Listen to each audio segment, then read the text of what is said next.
Welcome to DVD number 7 of Event Hacks. Fill, market, and monetize every time.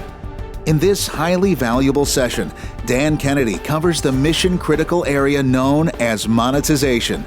As you watch, Dan will describe with examples 6 of the very best ways anyone can monetize any event, along with the benefits and drawbacks of each approach. He'll even give you an inside peek at how GKIC applies these tactics to their own events. You'll discover that there's way more to monetization than simply selling seats, which is why you'll want to beef up your bank account by having every one of them working on your behalf. Plus, Dan will explain the key factors underlying the mathematics and economics of putting on events. This is critical to keeping your profit margin and bottom line results as rewarding as possible. Therefore, GKIC is pleased to bring you Dan Kennedy, describing monetization. When you go to monetize events, you sort of have to work with tickets, what people pay to get in the door. You have now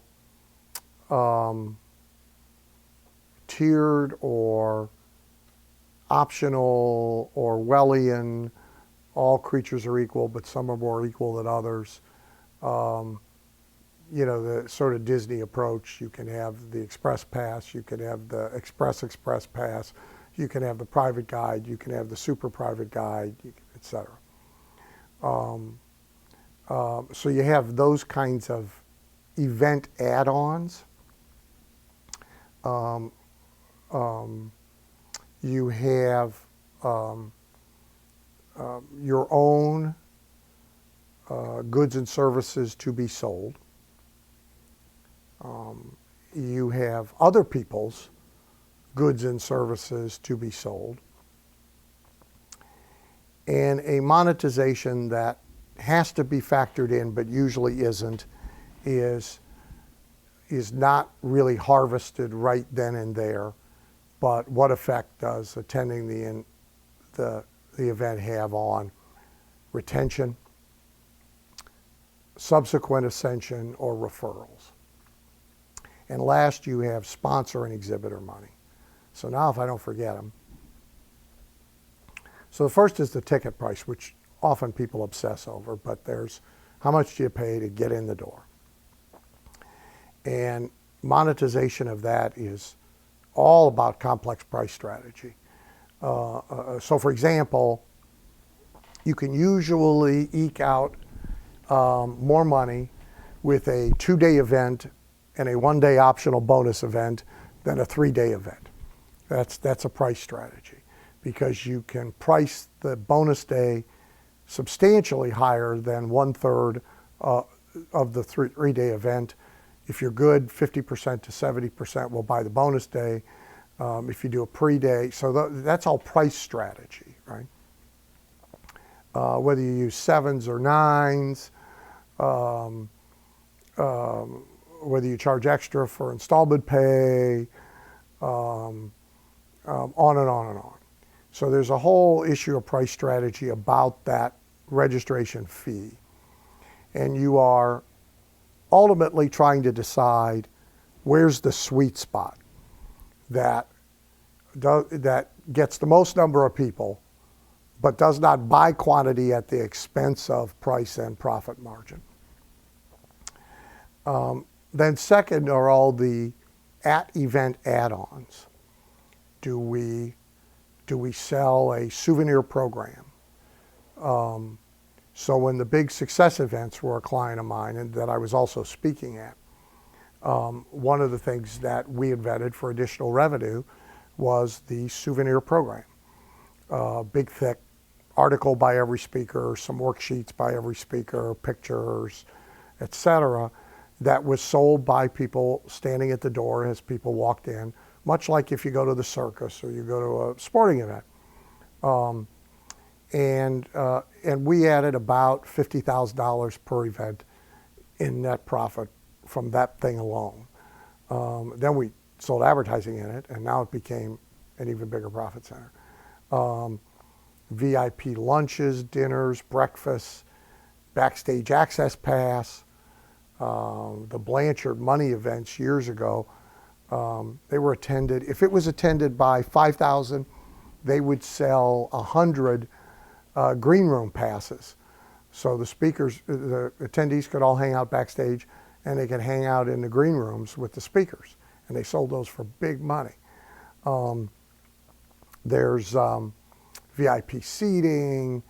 So there's all this stuff you can do that occurs on the grounds, if you will, of the event. In a way, this is like aftermarket sales. Sometimes the bonus day is even sold this way. This is like aftermarket sales in the auto business. So I get you to first buy the car, and you've agreed to $339 a month, and you got this SUV, and it's got all sorts of great crap in it. But now when you come in to pick up the car, we take you over to the aftermarket guy, who now sells you better wheel covers and a heavier duty trailer hitch and super duper fog lights that will blind anybody from 500 miles away, and striping and rust proofing. And if we had added all that in the first place, it would have made your $30,000 car or $42,000 car, and you might have balked at $42,000. Testing showed you would balk at $42,000, but we could get you to $42,000 by this process. And you financed it at 60 payments. We now make it 72 payments, so we bury the differential. That's the auto business. This is really sort of the same thing. It's, I get you to buy the seminar. Now, what else can I get you to buy now that that decision has been made? So that's the two ways, and the main ways that we monetize an event. The third monetization of an event then is what of your goods and services are sold at the event. In info marketing worlds, that's going to be your coaching programs, your mastermind programs, maybe consulting, maybe staff training for the principal's staffs, maybe done for them services, anything and everything that you do, that your company provides or delivers. What ought not be missed, that some people miss, people that watch us don't, but is what in publishing is called backlist. So people like to sell their new stuff, and they forget to sell their old stuff, but to new people, the old stuff is new. And you at least do it with a store. We've done it with video commercials that play during the breaks, catalog inserted in attendee bags with discount coupon, a walk-through store, breakout sessions about a particular backlist product. So all the stuff you got to sell, in other words, that's the next way you monetize your event. Then a thorny one, a one different people have different views about, is the sale of other people's stuff. If you are going to have a lot of outside speakers, you are going to find it very hard to afford really good speakers for every slot you want to fill who don't sell. And so you are going to face the issue of John Doe speaker who could be a drawing card, who people want to come and hear, who will not come and work unless he gets to sell John Doe stuff, or he gets paid an absolute exorbitant fee. So for example, for years, my arrangement was I sell or 4 times my fee. Pretty much everybody let me sell. But this can also get in the way. And there are 2 considerations. One is, does it get in the way of what you are selling? In which case, if you're in any kind of a revenue split, you're trading $1 for something less than $1. Actually, it's three considerations. So there's that consideration. There's the consideration of, does it turn the event into too much selling and therefore ruin the experience? And you think about that in the way you position people. So I often will take a barely relevant but really good sales speaker, and I will make him an optional night owl session.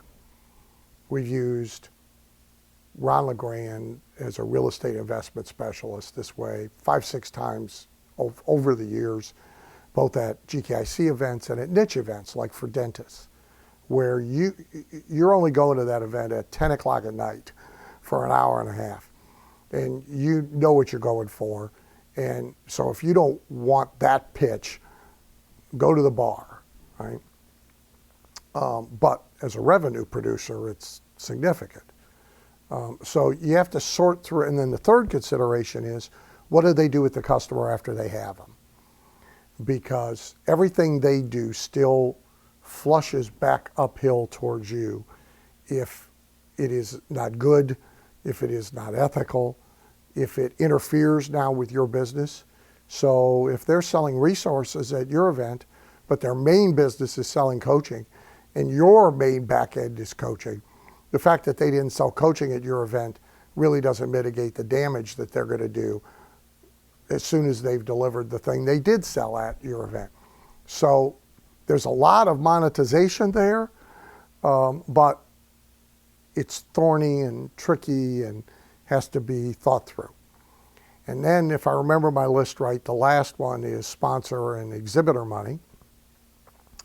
And look, some people are to the point tail wags dog, which is actually coming from the traditional association and trade show world, where their main revenue is sponsors and exhibitors. I've had 2 clients this year who are in that position. Their main event generates about $3 million, and $2 million of it comes from sponsors and exhibitors. The good news for them is the pressure's off on the other ways you monetize an event. The bad news is they're actually working for their sponsors and their exhibitors. And the sponsors and exhibitors can now dictate to them who speaks, what gets sold, agenda issues. So you can kind of lose control of your own business by this method. But there is no doubt that there is a substantial amount of money there to be had. And with it, you want to think about your event and everything that surrounds it, kind of like it being a real estate. So you have a lot of real estate to sell. You have signage, you have bags, you have bag inserts, you have logos on shirts, you have sponsorship credit for coffee break, for every speaker, presented by. You have cocktail parties, you have sessions themselves. You obviously have exhibit space. You may have handouts. You may have a souvenir book. You have the pre-event media and the post-event media, which is also real estate. So whatever you're doing to sell the event has websites, it has videos, it has audios, it has, so when you build sponsor packages and you get this and you get this and you get this and you get this for the X fee, you want to use all of that.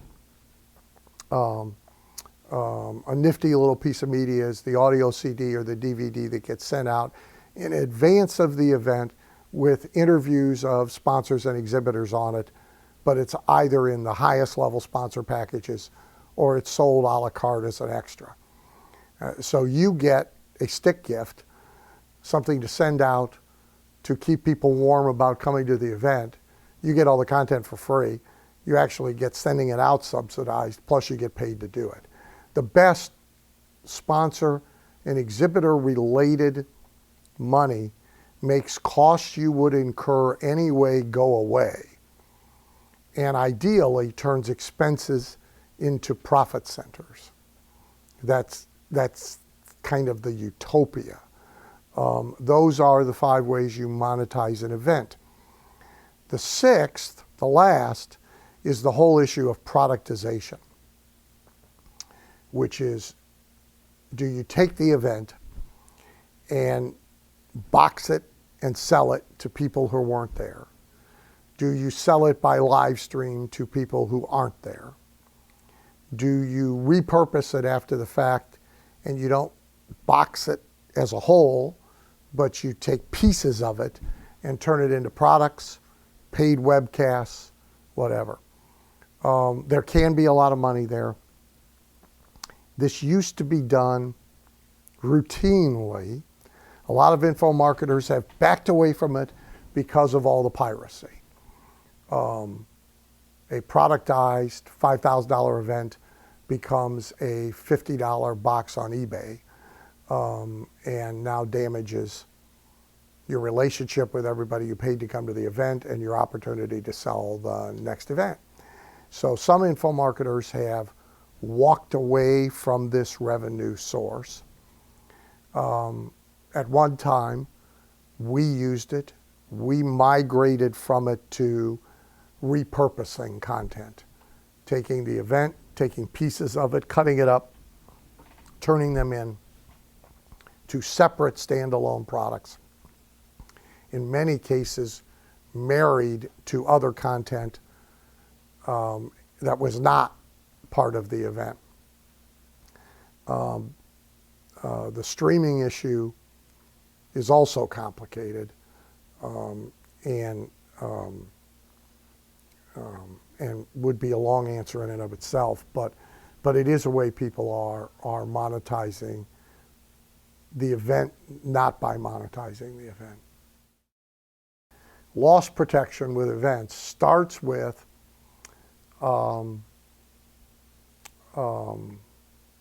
selling the event before you make all the commitments regarding the event.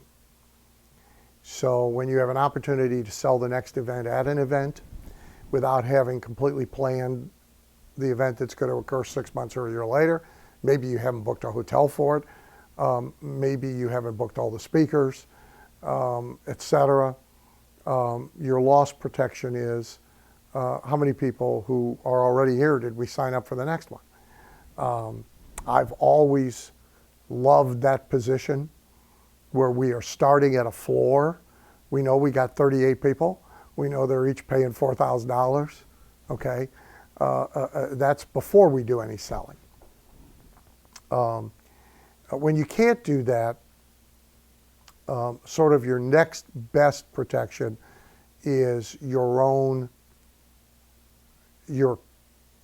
reasoned confidence in your relationship with your list. When 9/11 happened, the tourism industry took a big hit. Michael Eisner was CEO of Disney at the time, and Michael was a good CEO until he was a terrible CEO. And this was still during the time period when he was a pretty good CEO. And he quickly had a company-wide video conference with all the employees. Went over I don't remember the exact number now, but 100 plus various and sundry projects underway. Refurbishing this attraction, adding a wing to the castle, et cetera, et cetera. And he reassured everybody that none of that would be put in abeyance. None of it would be delayed. Nobody would be laid off because of such delays.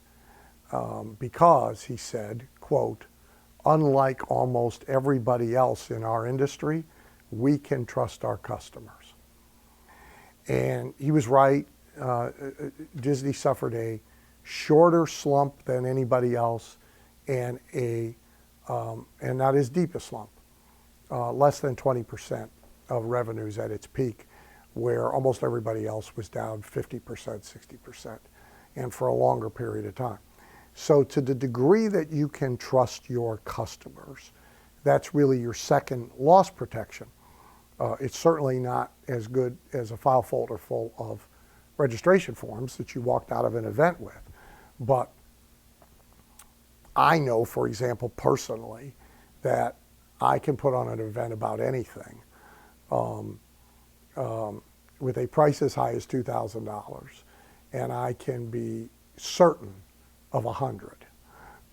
So my floor is $200,000. So as long as I don't create a budget that exceeds $200,000, I can't lose money. Now, I might not make any, but I'm not going to lose money. So that's your second protection. Your third protection is how you deal with your hotel.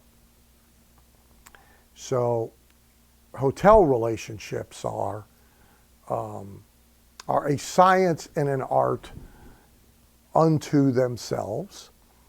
The less you do with a property or with a chain, the more troubles you got, because you're dispensable, you're unimportant.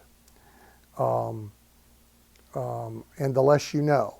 So if you really do not understand hotel contracts, and you do not understand attrition, and room blocks, and guarantees, and penalty clauses, you are doing an event for the first time, or you've been sloppy about this in the past, it behooves you to get a professional meeting planner to use at least once, so you go to school on what they do, or somebody who knows what they're doing to advise you.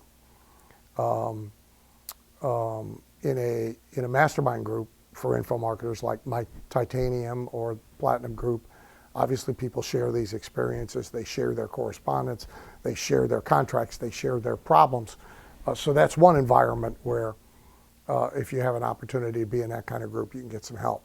But you can get in real trouble real quick with hotel contracts.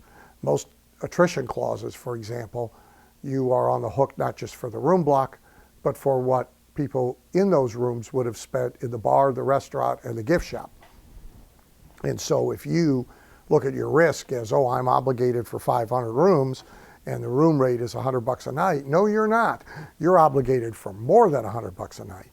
And when you can cancel X number of rooms at X percentage of the total, all of that, I mean, it's complicated. The bigger the event, the more complicated it is.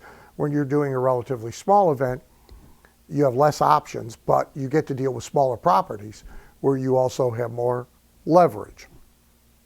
I personally like right-sized properties, meaning whatever the event is going to be, I want to own the hotel that it is in. So if it's 300 people, I want to be in a hotel that can barely accommodate 300 people. I don't want to have 300 people in a hotel with 6 other groups having meetings, 2,000 rooms, and 4 bars, if I can help it. If I have 3,000 people, I want to be somewhere that can barely accommodate 3,000 people. That's my preference. And your last loss protection in events is about fallback position, sort of consolation prize value. And I try and tell people to do this with everything. So a non-event example is when I shoot infomercials or when I shoot video for a client. I scheme everything as if the thing we're doing is going to fail. So if it fails, what else are we coming away with that will be useful and will be valuable to us in other ways after the fact? So are we going to have online video we can use? Are we going to have DVD we can use? Are we going to have still photographs with the celebrity speaker that we had at the event and approved statements that we can use that sound like endorsements? What are we going to walk away from the train wreck with that has consolation prize value that mitigates the loss? Beyond that, if you're doing big events, you may wish to purchase various kinds of event insurance. It's expensive. It's not easy to get. But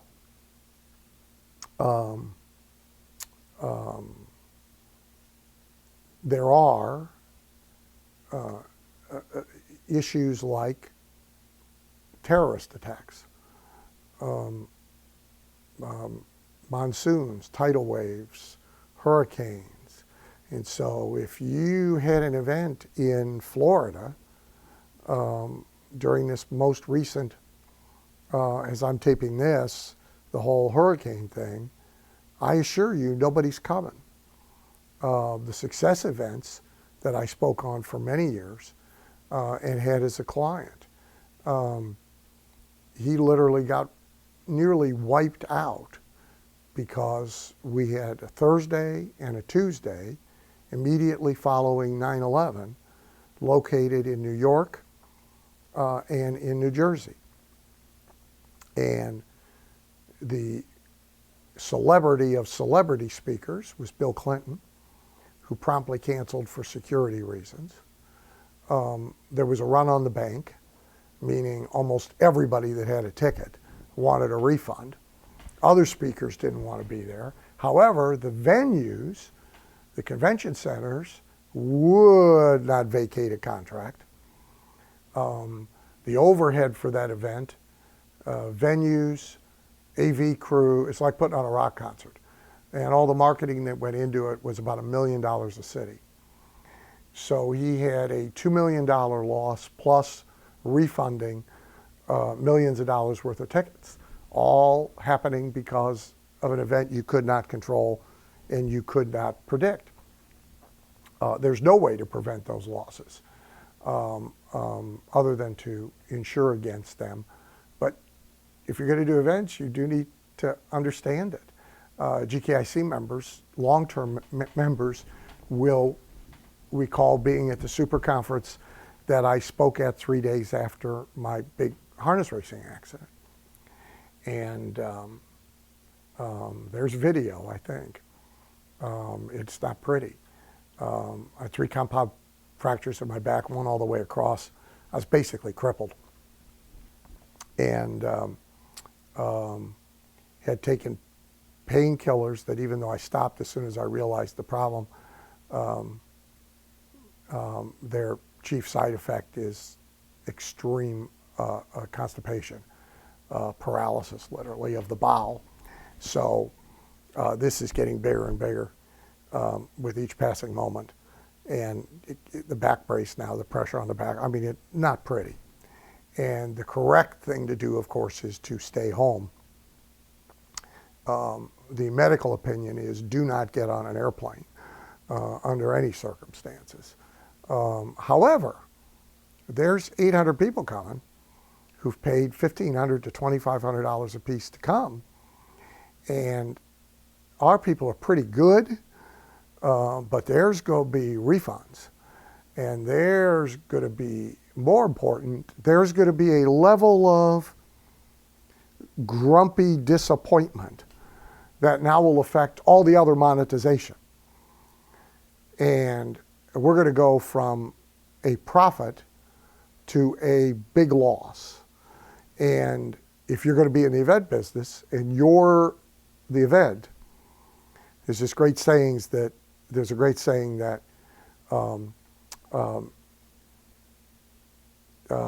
even the morning after the death of his wife, the farmer must milk the cow. And that's this business too. So you do have to know that there are special responsibilities that come with putting on events. There are and there are special risks that come with putting on events. These can be $500,000 weekends, $1 million weekends. And such opportunity does not come free of price tags. And you hope you never have to pay any of the prices. But now and then you do. So when you think about math, when you think about the economics of events, so people always ask the wrong math questions about almost everything, right? In direct mail, it's always the response percentage. Do you get 1%? Do you get 2%? Do you get 4%? Do you get 0.5%? And it's a cocktail party conversation at the Direct Marketing Association, but it's meaningless because you could get 2% doing direct mail for a Dairy Queen and put the guy in bankruptcy, and you could get 0.002% response for NetJets, and everybody be popping the champagne. Similarly, you see this with the economics conversation of almost everything. So the first event conversation is, gee, how much money should you make? What should the profit margin be? What should the target profit margin be?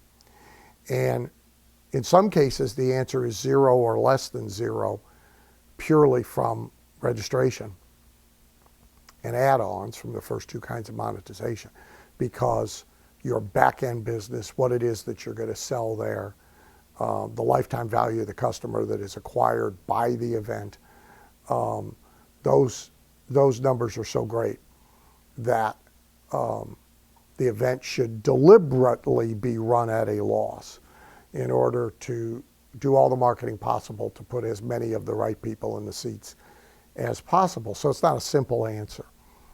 I would say that if you very big thumb ruled it and you focused only on info marketers'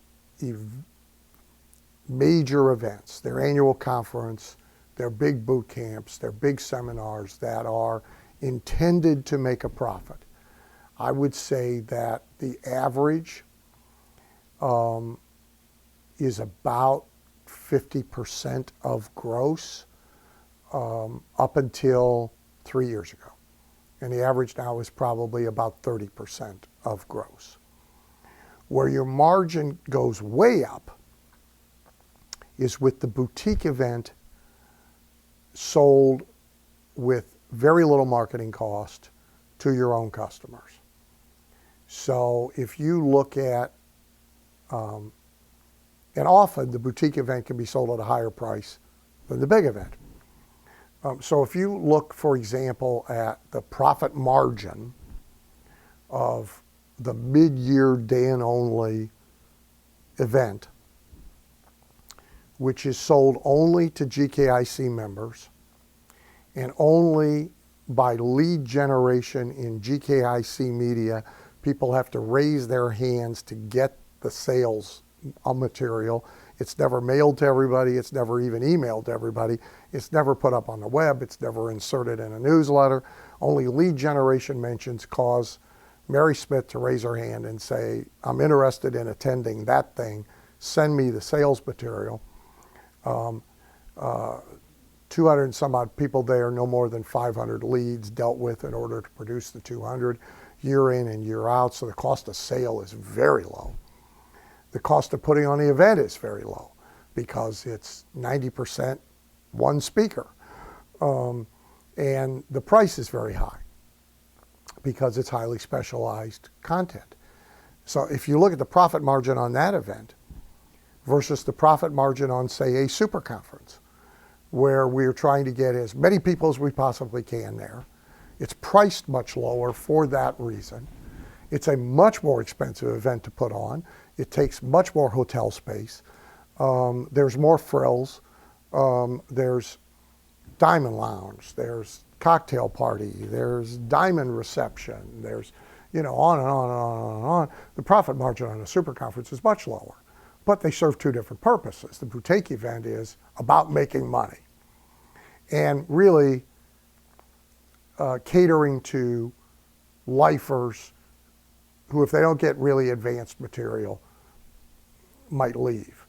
The super conference is all about getting as many people as possible to experience a great event, bond with each other, create fraternity, et cetera, et cetera, et cetera.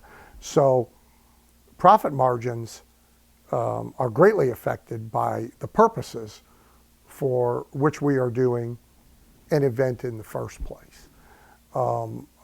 These boutique events, you should run 65–70% of our registration as net. The most, I don't know if it's it's the most expensive place I've ever done meetings is Disney. So your profit margin is affected anytime you do Disney or some other super destination that is playing into the economics of the event. And then those questions are, can you increase the price enough? Does it increase the number of people who will come? Does it have other peripheral benefits? Because they're at Disney, and are they more susceptible to spending and joining a higher priced coaching program? Do they have such a great experience that everything they plaster on social media is 10 times more than they would from a normal event, and that brings a lot more new people in the door? So there's all those considerations. Kind of the irony is often the boutique event can be done, part of the reason the margin's so high is it can be done anywhere. And therefore it can be done at somewhere that, the costs are relatively low. The second question that comes up all the time is now about the cost of putting the attendee in the seat. And that too does not get a simple answer. Free local seminars, preview seminars, the costs have gotten quite high. There was a time when they were very low. The costs have gotten quite high. It's not uncommon when you see, come and learn how to invest in real estate, come and learn how to make money on eBay, et cetera. When you see these kinds of roadshow seminars out there, it's not uncommon for them to be spending $200, $250, $300, all the way up to $500 to put somebody in a free seat. In specialized niches, sometimes it can be a lot lower, sometimes it can be a lot higher. In paid events, there's usually a big cost differential between putting your own customers in and putting people in who you have no prior relationship with. But look, it is not uncommon either to spend $1,000 to put somebody in a 2 or 3 day event as we record this.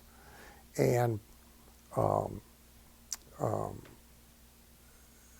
so that, that means 200 people in that room. You could easily be spending $200,000 to put them in that room, which is why maximum monetization of that opportunity is so critically important. You've got to be using every brain cell and every way that you can that does not come with such attendant problems that you can't, in order to extract money from that event, which means extracting money from the people who come to that event. I again invoke Disney. So some years back, Disney passed Las Vegas in extracting more money per person per day than any place on earth. And I often point out, Vegas has gambling, an incredible amount of booze, and hookers. Disney has booze, but generally it's not consumed at the level that it is consumed at Vegas. Minnie Mouse is not available for illicit activity at any price. And there's no gambling. And yet, per head, per day, they outdo Vegas, and they outdo anybody in their industry, and they outdo anybody, period. And yet, they are the happiest place on earth. The last survey I saw, 92% of the people came with a budget and exceeded the budget by at least double. But they're all happy. They're all coming back.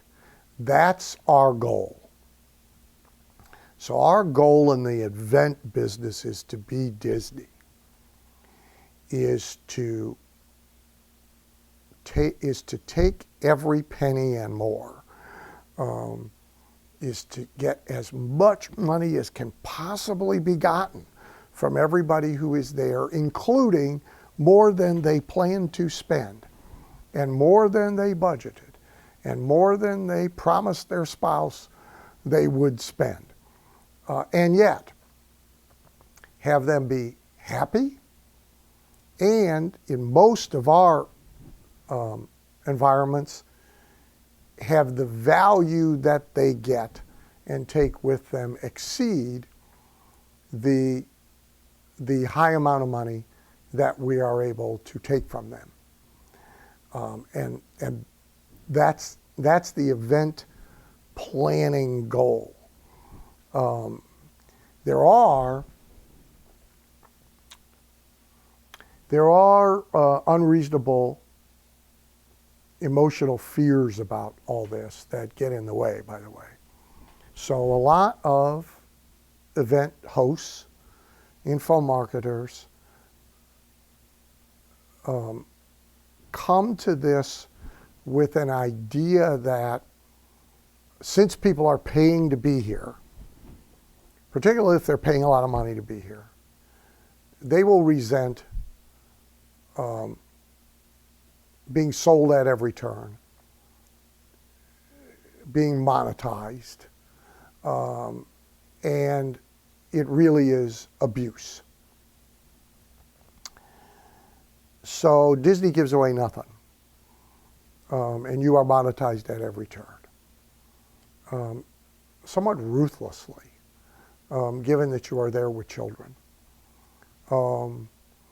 It's hard to exit an attraction without going through a gift shop related to the attraction that is built like a maze.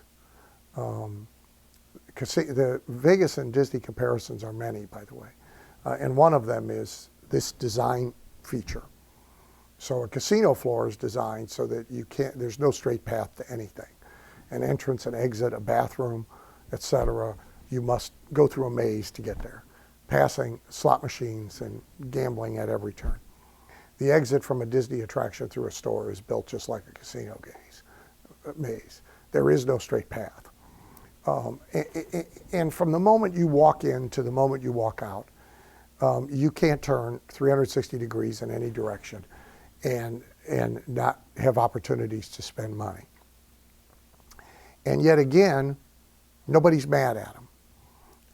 When it pours rain, they get all the little slickers out from under the counter, and everybody buys Mickey Mouse rain slickers. Regular visitors have 5 of them at home that they didn't bring on the trip, and they have one they brought on the trip that they left up in the hotel room. They still buy another one. Nobody gets mad at them. So the idea that people will get mad at you for selling to them inhibits event monetization in a very irrational way. It isn't about the selling. It's about how the selling is done and the context of both the event and the relationship in which the selling is done. Secondly, there is sometimes an idea that that there is just extreme cannibalization, that John and Mary only have so much, there's a finite, they only have so much to spend. And if we show them too much, they'll just trade A in on B, and we won't. Spending by people at events is always elastic. The question is how elastic, but it is always elastic. If you would like a big thumb rule, and it is a big sloppy rule, it is that their on-site spending can be at least equivalent to their registration fee and 2 times or 3 times that registration fee. Average. Obviously, some people bring the curve up, some people bring the curve down. It also, by the way, is why if you do cheap-priced events, you tend to get low on-site sales, because there's a correlation between what they spent to be in the room and what they spend while they are in the room. But look, it costs money to put people in seats. It's just that simple. You may be able to do it once cheap, and then you will have creamed the best of your list, and you will find it suddenly more expensive when you go back to do it again. You may be able to do it cheap with small numbers from Facebook, but you won't be able to scale it. You've got to build your event and your event business in such a way that you can afford reasonable investments to fill the seats.